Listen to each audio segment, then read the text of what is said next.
da deyirəm. M100 proqram paketində video çəkisi çək. M100 proqram paketində fayl testi müəyyən olunması. İşçi faylında birinci igniti, sonra X-i seçirik. Sonra mouse'un sıçanın sağ düyməsi vasitəsilə burada Open as Equation edirəm. Çünki regresiya modelini qurmalıyam ki, onun üzərində həmin o xətaları müəyyən edə bilir. Və burada view bölməsindən Residual Diagnostic, yəni xətaların diagnostikası bölümünə klik edirəm və burada Heteroskedasticity test bölməsini vururam. Heteroskedasticliyin müəyyən testlər tətbiq olunur. Bunlardan da biri White testi. White testi buradan seçirəm, OK düyməsini vururam. Və belə bir nəticə alır. Əsas mənə bu nəticə maraqlıdır, yuxarıdakı hissə və mən bunu təhlil edirəm. Mən bu hissəni, bax bu hissəni gətirib qoymuşam sizə Word-ə. Və siz də elə edəcəksiniz, istəyir sərbəst işdə də olsun, donub edir.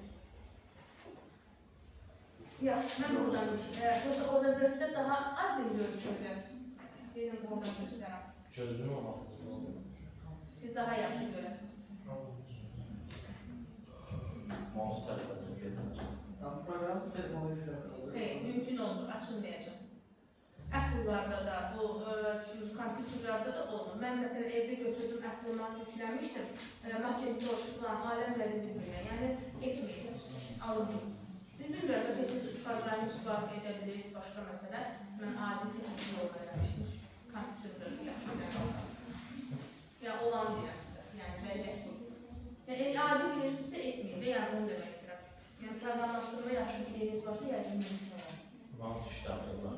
Mouse işləmir, bəli.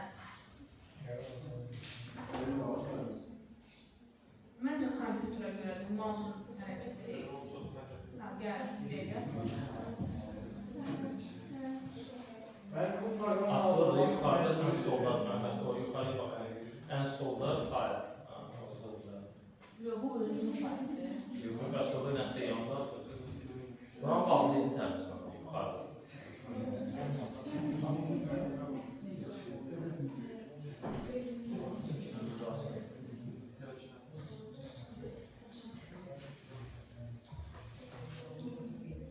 Yazın ona da vaxtınızı itirməyin, belə yazın. E-statistikanın ehtimal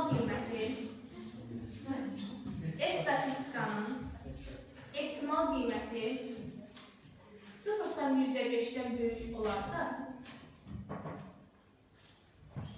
bu deməkdir ki %5'den. Bəli, sıfırdan %5'den. Regresiya modeli olursunuz. Regresiya modelinin xətaları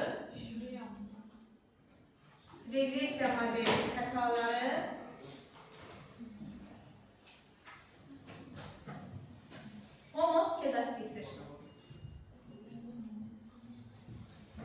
Yəni sıfırdan %5'den böyük olarsa xətalar homoskedastikdir.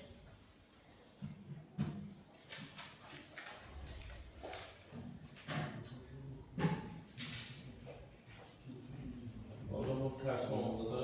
Bəli, əks halda, baxın, burada artıq ekranda var. Baxın, statistikanın ehtimal qiyməti, yəni prob qiyməti, prob da deyə bilərsiniz, ehtimal qiyməti sıfırdan %5'den böyük olarsa, bax, işarələmişəm sizin üçün. Bu deməkdir ki, regresiya modelinin xətaları homoskedastikdir. Əks halda, statistikanın prob qiyməti sıfırdan %5'den kiçikdirsə, regresiya modelinin xətaları heteroskedastikdir. Yox. Kiçiksə də heteroskedastikdir. Böyük. Sıfırdan %5'den. Böyük olanda homoskedastikdir. Bəli. Kiçik olanda da heteroskedastikdir. Bəli, amma regresiya modelinin xətaları, bu cümləni yazmayanda baldan tutacağım. Çünki xətalardan söhbət gedir. Regresiya bir cümlə verirsiniz. Regresiya modelinin xətaları homoskedastikdir. Heteroskedastikdir.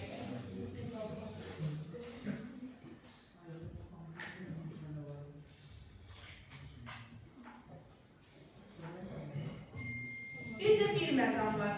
Görürsünüz ki, bu cədvəlin heç bir tərəfində yazılmır. lazım deyil ki, burada white testi. Bunu artıq spesifikasına uyğun özünüz yadda saxlayırsınız. Oldu, şaşırmırsınız da burada hansı cavabı yazacaqsınız. Yəni cədvəldə qeyd olunmayacaq white testi tapın. Cədvəli təhlil edin. Cədvələ uyğun deməlisiniz ki, bu white testi, yəni burada reqresiya modelinin xətaları homoskedastikdir, heteroskedastikdir. Deməli, mənim də zəhmət olmasa qulaq. Homoskedastik olanda o deməkdir ki, model daha da uyumludur. Çünki xətalar sabitdir. İllər keçsə də xəta sabit qalır. Bu proqnoz çox uyumludur. Xətalar dəyişəndə onda artıq proqnoz da uyumlu olur. Aydındır. Keçin növbətiyə. Necə? Dördüncü sual. Beşinci sual sərbəst işdə yoxdur. Ona görə şəklini çəkmək lazımdır. Birbaşa cədvəl izah edirəm. Quizdədir. Aşağıdakı İl100 proqram paketindən alınmış cədvəl təhlil edin. Bir də indi yazın. Zaman sıraları. İngilis dilində bəlkə də çox rast gəlmişsiniz. Time series. Zaman sıraları. Bir də mənə qulaq asırsınız. Biz istənilən bir təhlildə aparanda zamana nəzərən aparırıq. Məsələn, daha çox təhlillər zaman sıraları üzərində olur.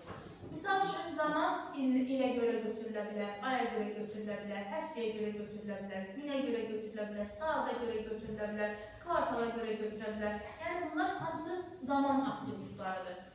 Zaman sıraları, belə deyək ki, zaman sıraları iki yerə ayrılır. Stasionar zaman sıraları, qeyri-stasionar zaman sıraları.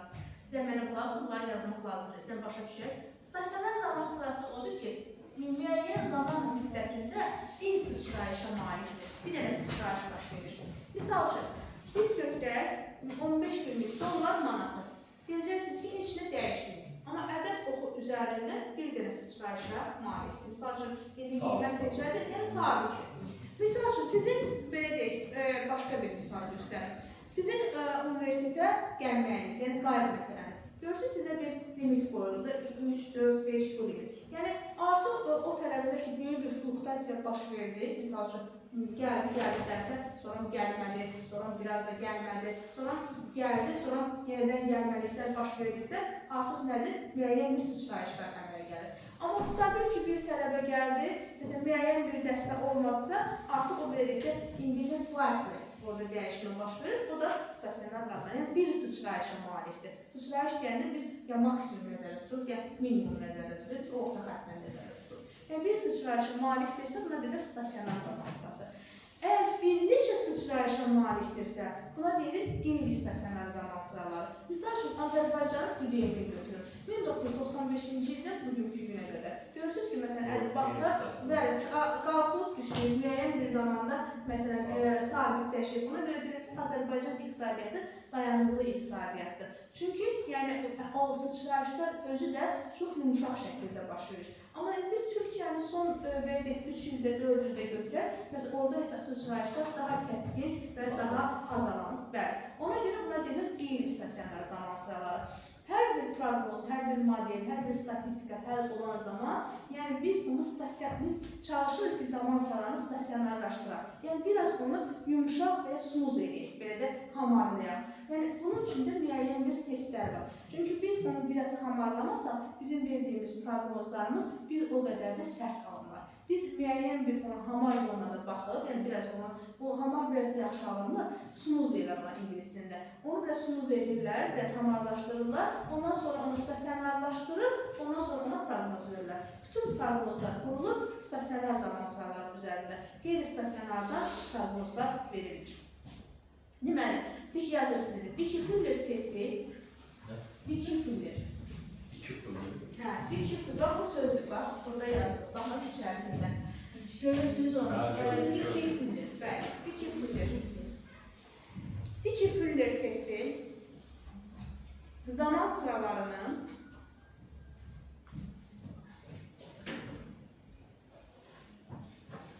stasionar və ya qeyri-stasionar olduğunu müəyyən edir.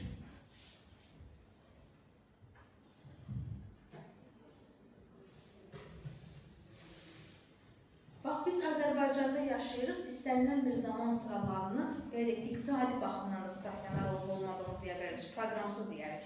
Amma hansısa bir ölkənin həm makro dəyişənləridir, həm indikatorlarıdır, həm subindikatorları var. Amma bu dəqiqə iqlim indikatorları deyil, orada gərək araşdırmalıyıq. Yəni, araşdırmaq lazım olan proqrama müəyyən edilir. Bu stasionardır, ya qeyri-stasionardır. Misal üçün, müəssisə üçün olanda aydın məsələdir. Bu uzun müddətli long run-dırsa, bunun production, yəni istehsalatı uzun müddətli isə, deməli, burada müəyyən bir stasionarlıq mövcuddur ki, bu stabil belə davam edir. Amma bir müəssisədə ki, birdən-birə eniş, sonra müəyyən bir çöküklük, yəni recession baş verirsə, deməli, burada qeyri-stasionarlıqla onu araşdırıb və müəyyən edilir. Doğrudan mı qeyri-stasionardır və bu illər ərzində yoxsa stasionardır? Bunun üçün iki Fuller testi lazımdır. İki Fuller testinin cədvəli, yəni alınmış nəticə ekrandakı kimidir, bir dənə buna baxaq. Deməli, T-statistikanın, istəsiz birinci yazın, T-statistikanın ehtimal qiyməti, T-statistikanın ehtimal qiyməti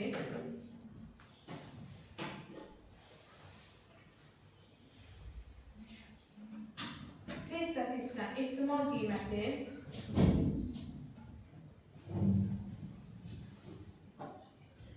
0,5-dən kiçikdirsə,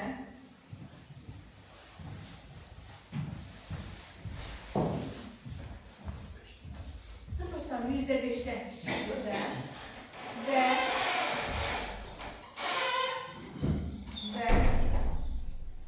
T-statistikanın qiyməti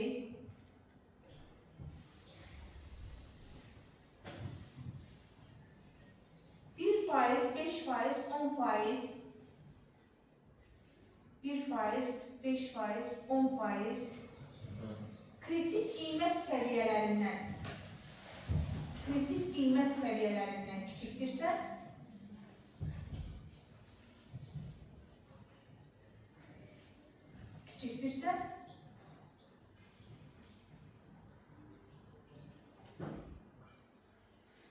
bu o deməkdir ki,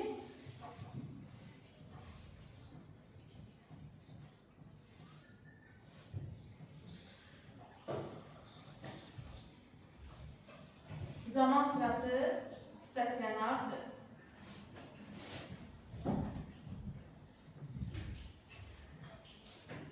Hər dəfə dəyişir, məcbur deyək ki, manatla dollar kursunda 1% olur, çünki stabildir də, yəni stabildir. Orada maksimum bir dəfə, qrafika baxan da görürsünüz ki, bir dəfə sırayiş olur, yəni ondan sonra nəzən satılır bu, ondan sonra yəni yenə 1.7-də stabilləşir. Məsələn, 5 bu 1%-dir da, deyəsən 5% arasında harada sifariş edir. Yox, o ümumiyyətlə kritik qiymət belə ki, bir ehtimalın inam intervalıdır. Yəni ona belə deyək də, ehtimal dərsində müəyyən bir məsələni həll etməklə götürür. Ona 1%-də, 5%-də, 10%-də baxırlar. Ola bilsin ki, bunların üçünü də kritik qiymətləndirmədə ödəyirsə, yəni zaman sırası üçün, biz deyirik ödənir. Bunu ayırmır zaman sırası ki, 1%-də baxır. Bu, hansısa bir kritik qiymətdə bunu qiymətləndirir. Məsələn, deyək ki, biri ödəyir, Elə olmur, üçü də ödəyir. Standartlara görə alınmış cavablar, yəni test üçündə ödəməlidir. Əgər ödənməyən hal olursa, məsələn, 10%-dən olursa, 10% artıq çoxdur. Məsələn, onu bir izahat, ekonomik izahat yazmaq mümkündür. Amma qalan hallarda, məsələn, daha çox hallarda, daha real vəziyyətlərdə üçün də ödəyir. Yəni, indiyə qədər tədqiqat aparmışız, hamısını ödəyir. yəni elə olmur da, birini ödəyir. Yox, o hallar olanda biz ona sizə vermirik o hallar. O ekstremal hallar, özümüz yardım olacaq. Sizə ödəmişməyik. Əks halda, tutaq ki, deməli, ehtimal səviyyəsi 0,5-dən böyükdürsə və T-statistikinin qiyməti 1%, 5%, 10% kritik qiymətləndirmələrdən böyükdürsə, onda zaman sırası qeyri-stasionardır. Eyni şey deyirsiniz, sadəcə böyükdürsə, əks halda qeyri-stasionardır. Yazdırırsınızsa, bax, mən təzə cümlə dedim. Əks halda qeyri-stasionardır. Yəni, ehtimal səviyyəsi, T-statistikanın ehtimal səviyyəsi 0,5-dən böyükdür T statistikanın qiyməti 1%, 5%, 10% qiymətləndirmədən kritik qiymətləndirmədən böyükdür və bu halda zaman sırası nədir? Stasionar, qeyri-stasionar.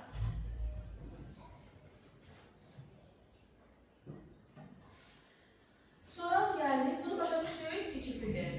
Bax, iki fildir sizin üçün belə deyəcək, solidar oldu. Bax, burada iki fildir sözü yazdım. Baxan kimi görəcəksiniz ki, iki fildir cəhətlər. Bura bunu da silmərəm də, yəni silmərəm. Yəni proqramdan çıxmış nəticədir. 1, 5, 10. Onu da görmüşəm. 10 dedim də. Necə? İzah edeyim onu.